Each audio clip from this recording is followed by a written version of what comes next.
marquen por favor su tema. Ha habido bastantes cartillas sin tema y también el código está mal marcado de algunos alumnos. Entonces eso nos hace que revisemos la cartilla y el problema es que una vez que revisamos la cartilla, las cartillas se eliminan. Y igual los exámenes también se eliminan. ¿Ya?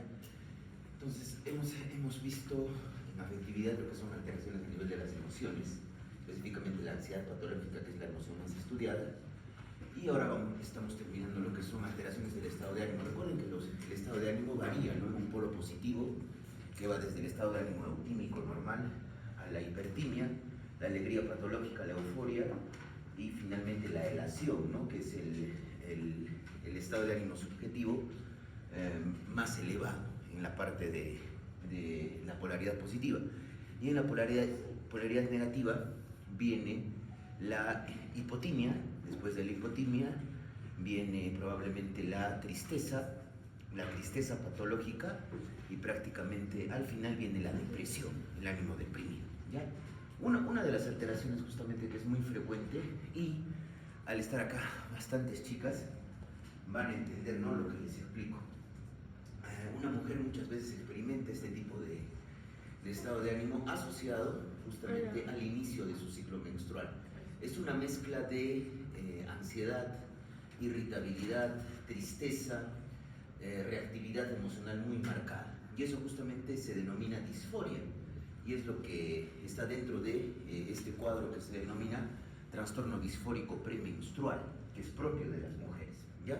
Entonces las chicas van a entender ese estado de ánimo que les estoy explicando. Probablemente nosotros los varones no, pero una mujer sí entiende este tipo de estado de ánimo, pero cuando se prolonga este estado de ánimo ya genera, digamos, un problema, ¿no? Y está muy asociado, por ejemplo, la disforia a cuadros depresivos crónicos, así como también a problemas de personalidad.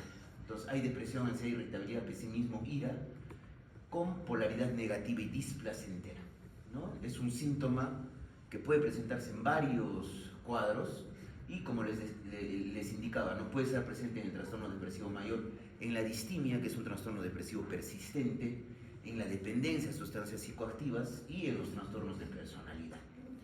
¿Ya? Luego vamos a hablar ahora en lo que viene a ver con las alteraciones del afecto y la expresividad emocional, es decir, lo que ustedes como examinadores van a poder observar en el paciente.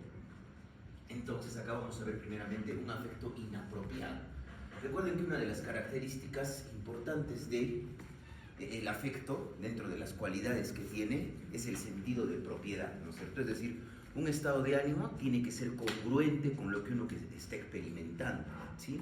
Entonces, un afecto inapropiado es un afecto que no es apropiado al estado de ánimo subjetivamente descrito por el paciente, ¿sí?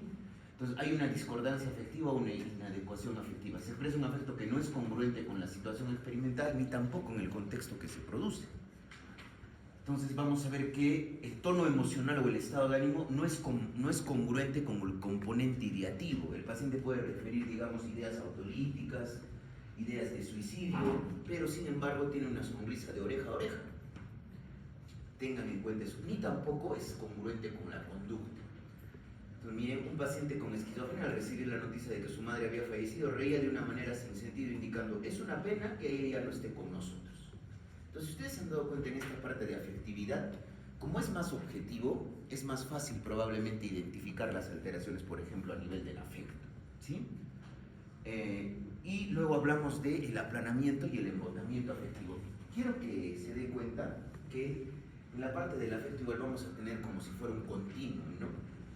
Desde un afecto probablemente normal, un afecto apropiado, congruente con el estado de ánimo en este lado, y probablemente el cuadro donde hay una nula expresividad a nivel de la mímica facial, a nivel de los gestos, a nivel del lenguaje, que viene a ser el embotamiento, ¿sí? No hay nula respuesta. Lo que viene a ser el aplanamiento está entre un punto medio entre lo que es el afecto restringido y el embotamiento. Es decir, hay cierta respuesta a nivel del paciente frente a expresar la afectividad, ya sea a nivel de la mímica facial, del lenguaje o también de la conducta. Entonces, acá hablamos, por ejemplo, la falta de afecto incluye varios síntomas. y la disminución de la capacidad de sentir o emocionarse ante acontecimientos cotidianos va a tener que ver con la parte mímica, una impresión facial inmutable, va a disminuir los movimientos espontáneos, va a haber disminución en la expresión mímica, no va a haber contacto visual y la inflexión o la prosodia a nivel del lenguaje prácticamente es nula. Eso en el embotamiento. En el aplanamiento hay una limitación en el rango habitual de las expresiones emocionales facial y corporal. Es decir, esto más que todo es subjetivo también para el evaluador, pero lo que yo quiero que recuerden es que en el embotamiento no hay nula respuesta. Es un paciente prácticamente que está sentado, uno le muestra algo, digamos, no le puedo mostrar una mochila de Bob Esponja, que si mal recordamos nos hace reír, ¿no es cierto? Le muestro eso y el paciente ni siquiera tiene una respuesta emocional. Si alguno de mis alumnos de práctica está acá, hemos visto un paciente con un embotamiento afectivo bien marcado con esquizofrenia. Incluso yo le acerqué mi reloj, le hice escuchar a la voz de Mickey cuando me dice la hora, el paciente estaba inmutable, no respondía. Eso es un embotamiento afectivo. Y en la práctica, cuando ustedes lo pueden ver, lo pueden identificar, ¿sí? El aplanamiento, como les digo, ¿no? Hay una limitación del rango, y en el embotamiento justamente hay falta de sensibilidad, hay ausencia completa. Miren, un paciente con esquizofrenia es indiferente hacia los miembros de la familia y otras personas cercanas. Experimenta poco, ningún placer, dolor, alegría, satisfacción o decepción, no tiene sentimientos ni simpatía y es indiferente a sus circunstancias. Cuando se le preguntó si una estadía prolongada en el hospital interfería con sus planes, comúnmente respondía, bueno, tal vez. También se le preguntó qué haría si ganara la lotería. Su respuesta se limitó a decir, poner el dinero en el banco. ¿Sí? A este paciente, por ejemplo, recuerdo que le preguntamos para valorar el contenido del pensamiento en la visita. Le preguntaba, si yo te permitiera cumplir 3 deseos, no deseo nada. ¿Sí se acuerdan, chicos, cuando vimos al paciente con mis alumnos de práctica? Entonces, dense cuenta esa diferencia, ¿no? Por supuesto que yo no les voy a preguntar en el examen para que me puedan diferenciar entre aplanamiento y restricción del afecto, ¿no? El embotamiento es más observable y más objetivo para poder identificar en un caso clínico. Y ahora hablamos de la apatía. A viene sin patos, es la falta de motivación, es decir, es la falta de reactividad hacia los estímulos externos. Es como si fuera que un paciente estuviera indiferente a lo que sucede a su entorno. Y si ustedes se dan cuenta, la apatía está muy relacionada con lo que tiene que ver con el aplanamiento afectivo. Y muchas veces nosotros utilizamos de una manera coloquial el término apático, ¿no? Una persona apática es una persona que no responde de una manera adecuada, está sentada, no hay expresión emocional. Entonces, hay una conducta de ausencia de conducta. Entonces, tiene que ver más que todo con el componente conductual, apatía. Es decir, hay pasividad, hay inactividad y hay una falta de interés por uno mismo y por los demás. Y la apatía también se puede observar, chicos, en los pacientes que tienen una esquizofrenia con síntomas negativos y que tienen descuido de higiene y aseo personal, ¿correcto? Miren, un paciente con esquizofrenia institucionalizado a largo tiempo se quedaba sentado en la silla del comedor observando fijamente el reloj de la sala.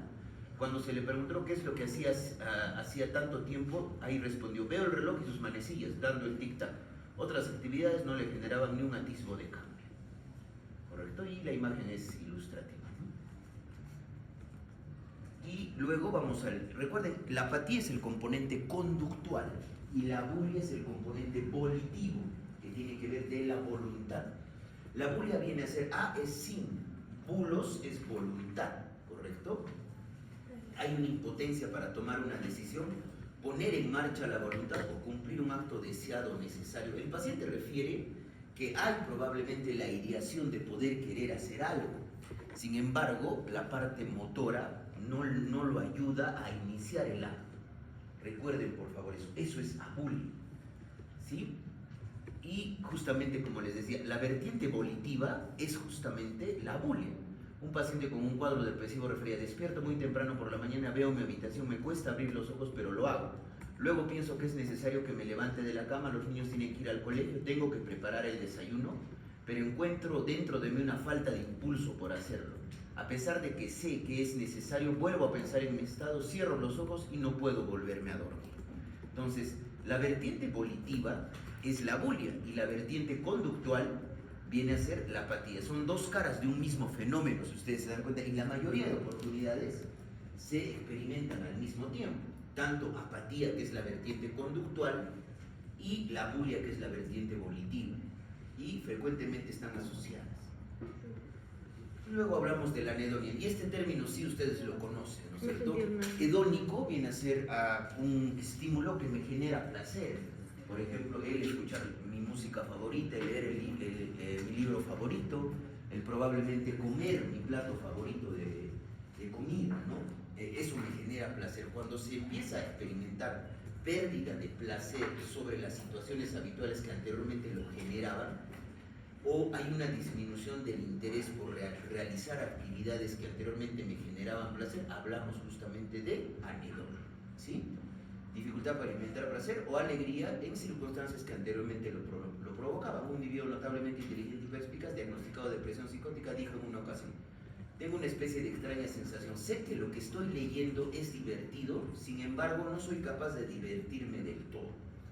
Era otoño de 1826, me sentía entumecido en un estado de adormecimiento nervioso, como le ocurre a todo el mundo de vez en cuando, insensible al disfrute o a la excitación placentera, uno de esos estados de ánimo donde lo que antaño resultaba placentero, ahora se torna insípido e indiferente. Inmerso en este estado de ánimo, decidí preguntarme a mí mismo: imagina que cumplieses todos tus objetivos en la vida, que todos los cambios que siempre has deseado en las instituciones o opiniones tuviesen lugar de forma inmediata en este mismo instante. ¿Te sentirías completamente feliz y satisfecho? Y un sentimiento autoconsciente difícil de reprimir respondió claramente no. Y mi corazón se hundió en lo más profundo de mí mismo. Esto es justamente la anedonia. Y la anedonia, recuerden, cuando hagamos la psicopatología clínica, es uno de los síntomas nucleares junto con el ánimo deprimido, con el estado de ánimo deprimido, de lo que es un síndrome depresivo, ¿sí? Y la asedia, este es un término también importante que algunos lo toman, ¿ya? Asedia con C, no con S, porque asediar viene a ser rodear, ¿no es cierto?, con S. En cambio, la asedia es la falta de sentimientos.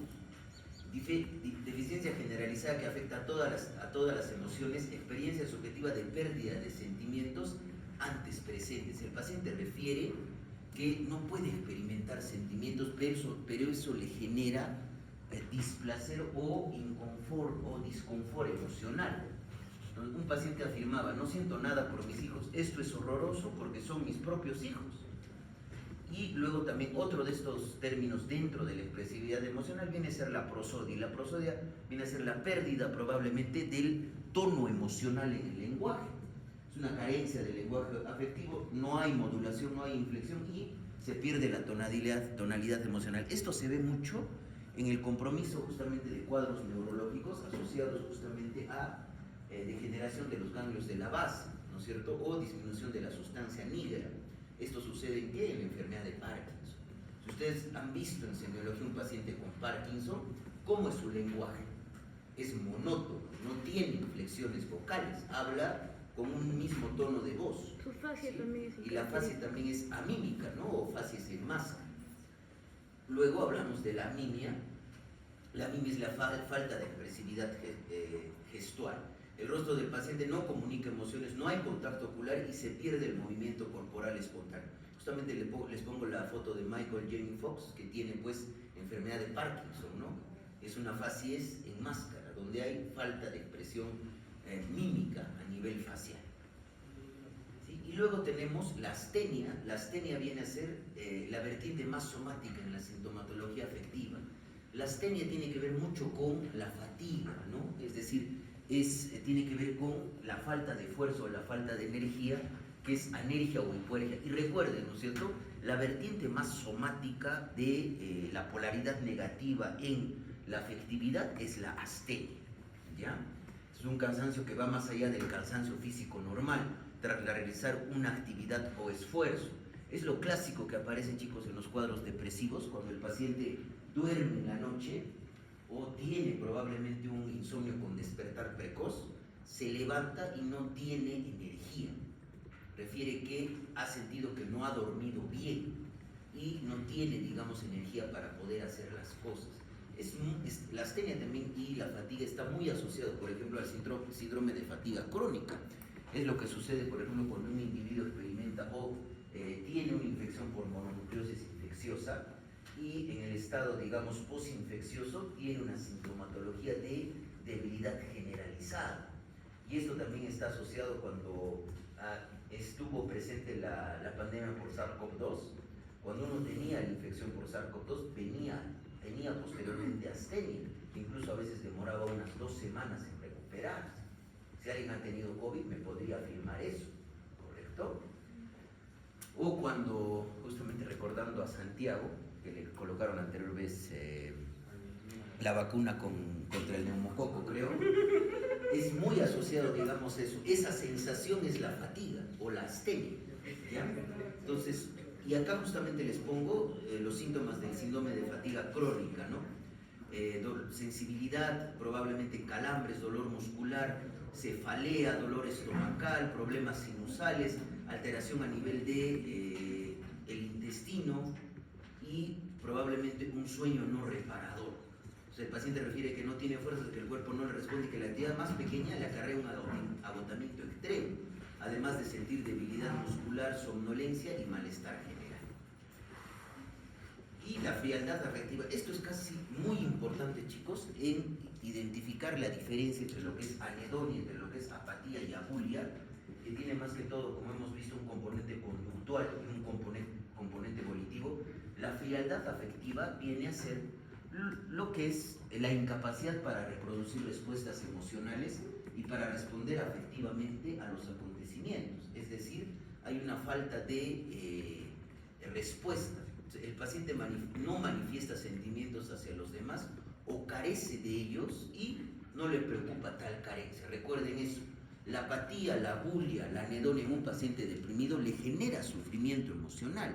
Sin embargo, la frialdad afectiva al paciente no le genera molestia. Y esto es clásico en la frialdad afectiva en los pacientes que tienen un trastorno disocial de personalidad. Por ejemplo, han cometido un delito o han asaltado a alguien o han asesinado a alguien y no muestran, digamos, remordimientos en el componente, digamos, del afecto. Años después, mientras vivía con su abuela, Dahmer volvió a matar y otra vez desmembraba los cuerpos en el sótano de ella y empaquetaba las partes en plástico para tirarlas a la basura. Luego se mudó a su propio apartamento para traer a sus víctimas allí con total privacidad. Añadió una fotografía creativa a la experiencia y comenzó a congelar algunas partes. En un intento por crear zombies sin mente, Dahmer intentó perforar los cráneos de sus víctimas drogadas y inyectarles ácido o agua hirviendo. No quería que la persona que había elegido recordara que vivía en otro lugar y quería irse. Como era de esperar, el macabro experimento fracasó. Y esto es justamente, si ustedes han visto la serie de Jeffrey Dahmer, que es el asesino de Milwaukee, ¿han visto la serie? Ya, algunos de repente han visto. Hay una frialdad afectiva muy marcada al momento de cometer, digamos, algunos delitos al asesinar, y al momento de declarar no tiene ninguna respuesta emocional frente a lo mismo. Y esto es justamente un cuadro resumen de lo que son las atimias, ¿no? El sentimiento de falta de sentimientos es la astenia. La mimia es la falta de gestos afectivos. La prosodia es la falta de lenguaje afectivo. La astenia es la falta de energía física, el componente somático de los cuadros afectivos. La anedonia viene a ser la falta de experimentar placer. La abulia es el componente volitivo, recuerden, ¿no? La falta de voluntad. Y la apatía es la falta justamente de motivación o la ausencia de conducta para las conductas. ¿Correcto? Y luego hablamos de la ambivalencia afectiva. Hay una coexistencia o coalternancia de dos sentimientos opuestos en una misma persona, positivos o negativos, y estos van dirigidos hacia el mismo objeto, una representación mental o un contenido vivencial. Y esto es lo que sucede muy frecuentemente, chicos, en pacientes con trastorno de inestabilidad emocional de la personalidad de tipo límite, donde ya sea por papá, ya sea por mamá o ya sea por alguna de sus parejas, experimentan amor y odio al mismo tiempo, ¿correcto? Y luego hablamos de la labilidad o incontinencia afectiva, es donde en la parte de la cualidad del afecto, en la estabilidad, se pierde pues esa estabilidad. El paciente está, digamos, hablando con nosotros y se pone a llorar inmediatamente. Si no puede contener esa afectividad. Cambios súbitos del estado de ánimo, consecuencia o no de estímulos externos, la habilidad.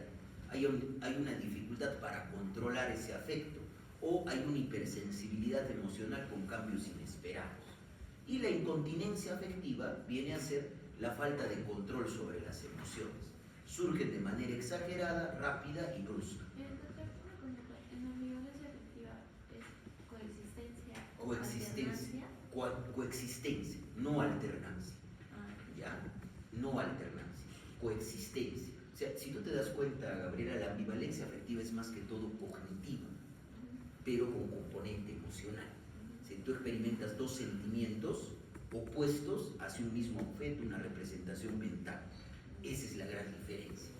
En cambio, la habilidad de incontinencia afectiva es que rápidamente tú puedes responder de una manera excesiva a un estímulo. Y la incontinencia es que no puedes contener esa respuesta afectiva. Por ejemplo, un paciente hospitalizado por un cuadro demencial, y este componente de la habilidad de incontinencia afectiva tiene que ver más que todo con daños orgánicos, chicos. Por un cuadro demencial, al momento de observar la televisión y ver caricaturas, reía de manera muy intensa, incomodando a sus compañeros. Y acá, por ejemplo, está muy asociado, chicos, esto lo que se denomina por una alteración orgánica, la risa patológica, ¿no es cierto? Lo que, si ustedes han visto esta película con Joaquín Phoenix, Joker, en esa representación actoral, el paciente tenía risa patológica, no había un estímulo y había una incontinencia frente a un estímulo. ¿Sí? Y hablamos de la lexitimia, y esto es algo muy importante también que quiero que recuerden. La lexitimia viene a ser la incapacidad para poder expresar los sentimientos y tener la capacidad de fantasía. Y tiene que ver mucho con los cuadros somáticos. ¿Sí? Hay una pérdida de lenguaje verbal y no verbal y para elaborar fantasías. Se pierde, hay una incapacidad para identificar sentimientos y diferenciarlos de las sensaciones físicas. El paciente no puede describir sus sentimientos, no los puede describir, no tiene lenguaje emocional y hay una dificultad para elaborar fantasías y para el pensamiento abstracto y hay un excesivo pensamiento de tipo operativo. ¿Correcto? Un paciente con trastorno de síntomas somáticos era incapaz de describir el dolor que le generaba el rozar sus brazos con la ropa, así como el hincón de la aguja utilizada por el neurólogo para valorar su sensibilidad. Y acá esta es una película justamente de Breakfast with Tiffany's. ¿Alguien ha visto esta película? Una película bien bonita. Sí. ¿Y esta actriz quién es? ¿Quién conoce? Murphy. ¿No? ¿Cómo se llama? Audrey. Audrey Murphy. No, es No, Murphy, no. Audrey Hepburn. Sí, sí, sí. ¿Cierto? Acá miren, le está diciendo te amo y miren la respuesta. Gracias. Algo así. Y miren, vean cómo valoramos los disturbios de la afectividad. El estado de ánimo es el componente subjetivo, el afecto es lo objetivo. Y vean, por ejemplo, la expresión facial. Dense cuenta, ¿no? Esta paciente es una paciente con trastorno afectivo bipolar, que a nivel de la apariencia de la actitud, en este lado está con un cuadro depresivo.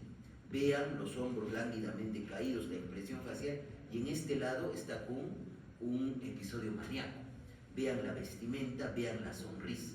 Y acá, esto de acá que ustedes ven, es la omega o el pliegue de Veragut, ¿correcto? Que viene a ser la alteración a nivel somática que se puede observar en cuadros depresivos. Esta omega, vean, hay como una omega acá, ¿sí? Lo que les estoy haciendo, ese es el pliegue de Veragut y el lenguaje corporal. Y el evaluador puede elicitar respuestas emocionales, por eso es útil el sentido del humor, de acuerdo también al paciente. No se trata que yo me voy a burlar del paciente, sino poder hablar, digamos, con un sentido del humor, y esto tiene un carácter invaluable tanto para la parte psicoterapéutica como la parte de la evaluación clínico-psicopatológica. Una mujer escocesa de 55 años requiere un trasplante hepático. Siguiendo el procedimiento desarrolló una infección grave que requirió ingreso a UCI, estuvo intubada y bajo sedación durante varias semanas. Mientras estaba siendo destetada de la sedación, cada vez más consciente de su vida, se puso llorosa y relató con breves esfuerzos, susurrando y escribiendo su pesimismo sobre el futuro. Ella comunicó que estaba teniendo pensamientos de desear estar muerta. Un residente de psiquiatría diagnosticó depresión y como era práctica era práctica común, se recomendó dosis bajas de X para la depresión leve. Un médico psiquiatra reevaluó a la paciente, sugirió que la paciente probablemente estaba desmoralizada, no estaba deprimida y que no necesitaba de medicación. Después de presentarse al paciente, apertura la evaluación diciendo que lamentaba especialmente encontrarla incapaz de hablar con su voz normal porque amaba el acento escocés. La paciente esbozó una gran sonrisa, rió débilmente y bromeó diciendo que ella también lamentaba no poder hablar con su voz normal. Al final del examen quedó claro que la paciente no estaba sufriendo de una enfermedad depresiva. Entonces, esto, por ejemplo, es más un cuadro adaptativo, secundario a la circunstancia de haber sido hospitalizada. O sea, nosotros no podemos diagnosticar una depresión cuando no hay la sintomatología. O sea, muchas veces la depresión se supradiagnostica, ¿correcto? Y empezamos a dar medicación cuando no es necesario. Y como yo alguna vez les he dicho, ¿no? En psicopatología, chicos, nosotros no tenemos que buscar psicopatologizar la vida del individuo en todas las circunstancias. Si no, todos tendríamos problemas.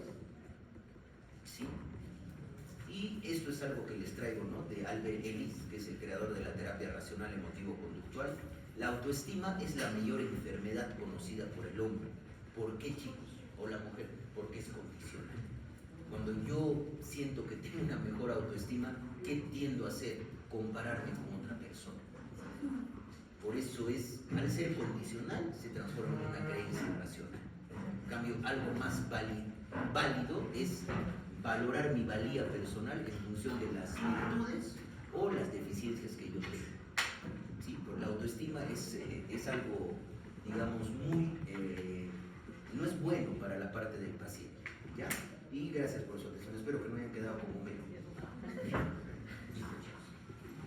Entonces voy a quedar con Stephanie para la primera clase. Gracias.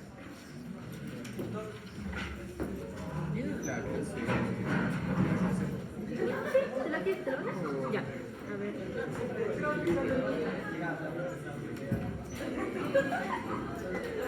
¿Nada más? Doctor, ¿no vamos a hacer nada más? No, porque... La hora. Ah, ya, no vamos. Perfecto.